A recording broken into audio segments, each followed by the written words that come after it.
Angelina is a 6-star D-Cell binder supporter. She originally released alongside the game and is currently only available through kernel headhunting. Angelina, full name Angelina Ajimu, has no combat experience whatsoever, likely due to her being a courier and logistics agent for various companies and organizations. She stands at 162 centimeters tall, was born on the 14th of May in Florentina, Syracuse, and is of the Volpo race. In her archive files, it's noted that Angelina has a natural talent for arts. She can alter an object's weight, a rare gift with great potential. Though newly a transporter, she's much like any high schooler, dreaming of the future, studying, and enjoying quiet hobbies like dainty jewelry and classic music. She hides her pain behind a hopeful smile, yearning for an ordinary life despite the infection that changed everything. After quietly vanishing from her past, Angelina roamed the city at night, gliding between rooftops and smuggling supplies, refusing to surrender to her fate. Her strength caught Rhode Island's eye, and now, as one of their operators, she holds onto the hope of returning to school.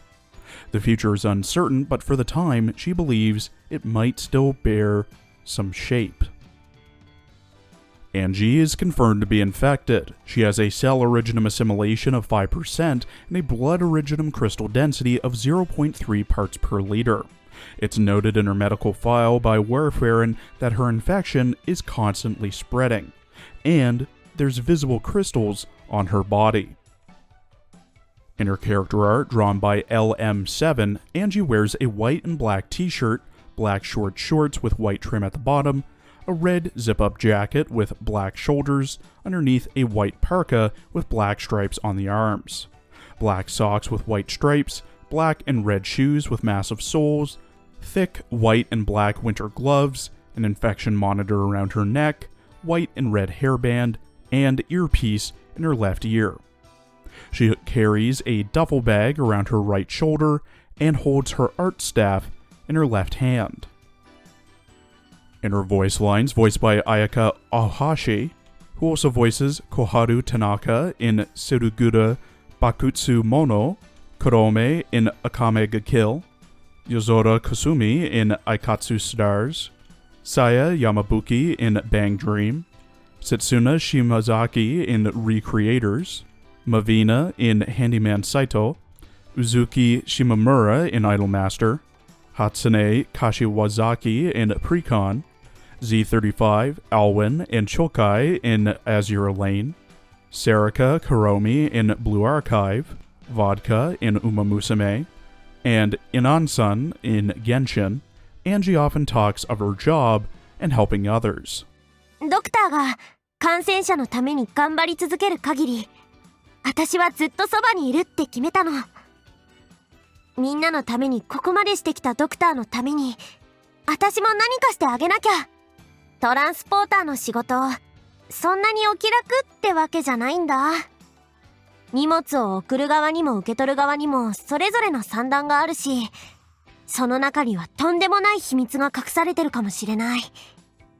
目の前の道にこだわりすぎると、目的地を見失ってしまうこともあるんだ。おはようドクター。今から荷物を届けに行くんだよ。私の能力は戦場ですごく役に立つってケルシー先生が言ってたけど、私は戦うより配達の仕事の方が好きなんだよね。本当は自分みたいなのがロドスにいていいのかわからない。私にはやっぱりいろいろ荷が重すぎるっていうか、クロワッサンはいつも励ましてくれるけど、私なんかが責任を背負えるか不安だよ。もう迷ったりはしない。そう、ロドスとドクターを認めたというより気持ちの問題だね。トランスポーターとしてビルの隙間を飛び越えて荷物を運ぶように、ロドスのオペレーターとして感染者と普通の人との溝も越えなきゃいけないと思ったんだ。思い出ってすごく大切だよね。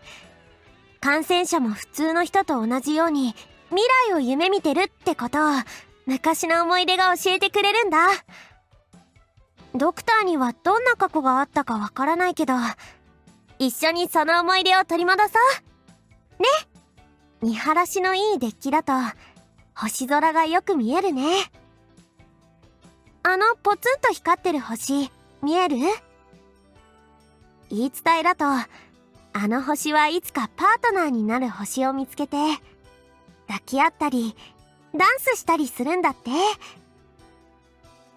でもいつまで待てばいいのかな。私もいつまで待てば星が私の気持ちに気づいてくれるのかな。At E2 level 90 with max trust and potential, Angie has 1,385 HP, 642 attack, 120 defense, 25 resistance, a 70-second redeploy time, 14 DP cost, and has a 1.9 second attack speed. Her range is the standard range for a D-Cell binder supporter. At max trust, she gets plus 75 attack. At max pot, she gets minus 2 DP cost, plus 25 attack, and a buff to both her talents. Her first talent, Accelerator Field, at E2 pot 5, gives all allies plus 8 attack speed. Her second talent, Part-Time Job, at E2 pot 2, has Angie passively restore the HP of all deployed allies by plus 25 HP per second, when her skill is not activated. Angie has one base skill, which is upgraded at E2. Clue Search Alpha is upgraded to Messenger Rhodes Island Pharmaceuticals at E2, making it so that when Angie is assigned to a reception room, plus 10% clue search speed, and it's easier to obtain Rhodes Island clues.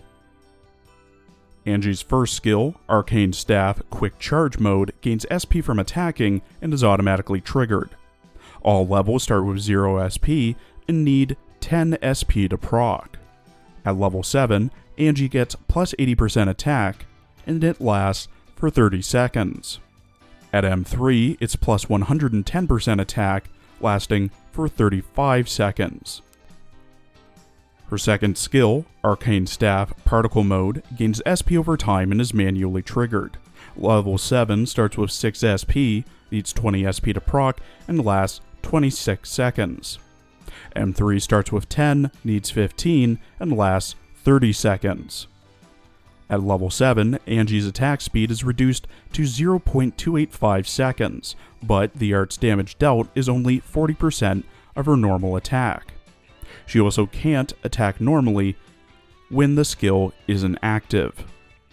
At M3, the art's damage dealt is only 45% of her normal attack. Her third skill, Arcane Staff Anti-Gravity Mode, gains SP over time and is manually triggered. Level 7 starts with 6 SP, needs 25 SP to proc, and lasts 18 seconds. M3 starts with 10, needs 25, and lasts 25 seconds.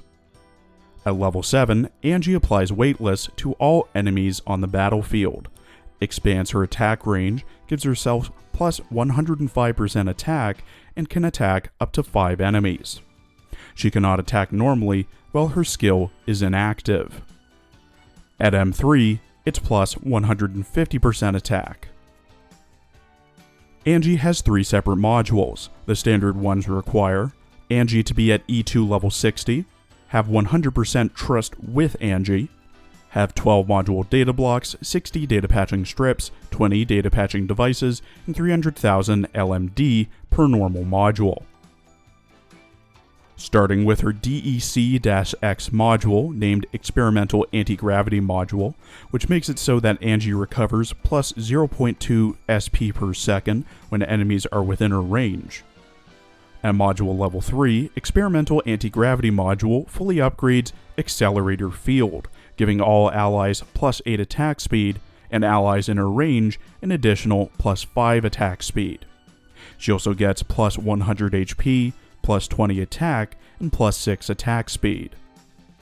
To fully upgrade and unlock this module, you must deal a total of 120,000 damage with your own Angie, 3 stars stage 2-7, deploying your own Angie and only bring up to 4 other operators, and have 2 bipolar nanoflakes, 3 D32 steels, and 4 crystalline electronic units. She also has a DEC-Y module, named Gravity Calibration Module, which makes it so that when she slows enemies, she slows them for 1.2 seconds instead of the standard 0.8 seconds. At Module Level 3, Gravity Calibration Module fully upgrades Part-Time Job, restoring the HP of all allies on the field by plus 40 HP per second when Angie's skill is inactive. She also gets plus 120 HP and plus 50 attack. To fully upgrade and unlock this module, you must complete 5 battles with your own Angie, defeating at least 7 enemies per battle. 3 stars, stage 4-4, deploying your own Angie and having only up to 2 specialist operators as the remaining units in the squad. And have 2 bipolar nanoflakes, 3 polymerization preparations, and 4 D32 steels. Finally, we have her ISW Alpha module, named Angelina's Specialized Badge, which is only active in integrated strategies, and is available at the cost of 3 module data blocks with your own Angie at E2 level 60 and 100 trust. At module level 3, Angelina's Specialized Badge makes it so that, in integrated strategies, all enemies on the field have -1 weight when Angie is deployed. Accelerator Field, in addition to the +8 attack speed, makes it so that when enemies are shifted or levitated while Angie is on the field, they take 60% of her attack as arts damage every 0.5 seconds. If Angie's skill is active, her attacks can levitate enemies for 3 seconds. Also, hitting levitated enemies can refresh the duration of the levitate. She also gets plus 65 attack and plus 7 attack speed. If you've been playing Arknights for about as long as I have, you'll likely remember using Angelina more back then than you do now. This is likely due to 3 things. 1. The comparatively low number of 6 stars present at release. 2. Pits that enemies could be pushed in were more common, and Angie's S3 allowed enemies to be more easily pushed. And 3. Suzerain wasn't released yet. Currently, Angie can still hold her own against Suzerain due to multiple factors. Beginning with her talents, you have an overall increase to attack speed and passive healing to all allies on the field, with non-healable ops like Juggernauts and Musashis also being healed by this talent, similar to Perfumer. Next, with her skills, you have a general attack buff with her S1, a massively increased attack speed with her S2, and her most notable skill, her S3. This skill increases her range by a wide margin, applies weightlessness to enemies in her range, gives a sizable attack boost up to plus 150%, and lets her attack up to 5 enemies at once, similar to Aya's S3, but I think Aya can only attack up to 3 enemies at once. This makes it great for when there are waves of enemies or when there's a boss present. Her modules do have some nice bonuses as well, with the X mod giving a SP recovery boost, rate for proccing skills quicker, and a further attack speed boost to allies within her range. The Y mod slows enemies for longer and ups her passive healing rate, and finally the Alpha mod, which is really only relevant in integrated strategies. There is a massive downside that Angie has, which gives Suzerain a leg up over her. That being, her S2 and S3 prevent her from attacking normally when you have them selected, meaning Angie only attacks when her skill is active. So unlike Suzerain, you'll have a sitting duck who can't retaliate on the field while you wait for her SP to go up.